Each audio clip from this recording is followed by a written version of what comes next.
Hi guys, we're from Dreamtree Designs. I'm Renee. And I'm Luka. And today we're going to show you some of our craft activities. The craft we'll be working on today is polymer clay. We'll be playing with all sorts of different colours and textures, creating beads for necklace making.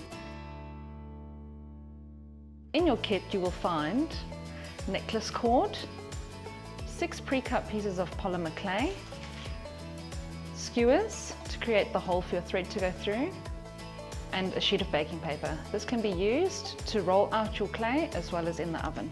To make sure that your surface is clean, your hands are clean, and you've got all your colours laid out on your baking paper. Use your hands and the warmth of them to roll your polymer into snake-like shapes.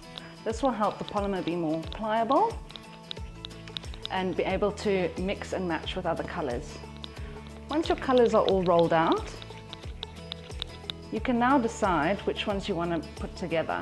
Sometimes you can just take those, split them in half. You can take 3 and split them in half, or you can leave them as is. These will create different marbled effects for your beads, and you could create different shapes as well. So once you've got your 3 pieces all together, you now twist them like a marshmallow.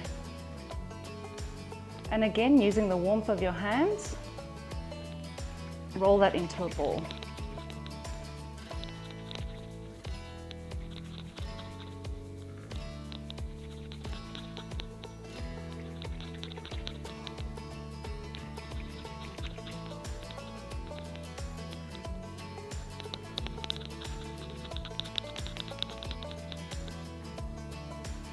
Do this with all your colors.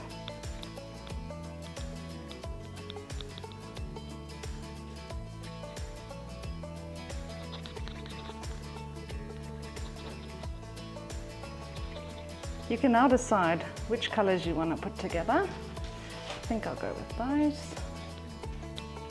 And you can make different shapes and sizes of your beads.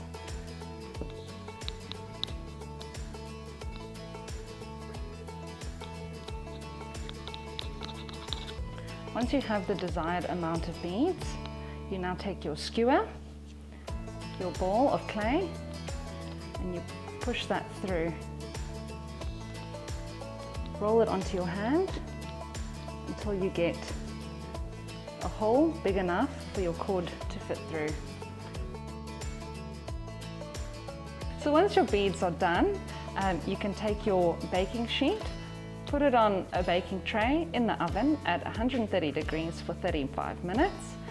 Once they have finished baking, you take them out and you wait for them to cool. Once they are cool to the touch, you can start threading them in your desired way. These are some that we baked earlier. And how you put them on your thread is totally up to you. This is where the creativity comes in.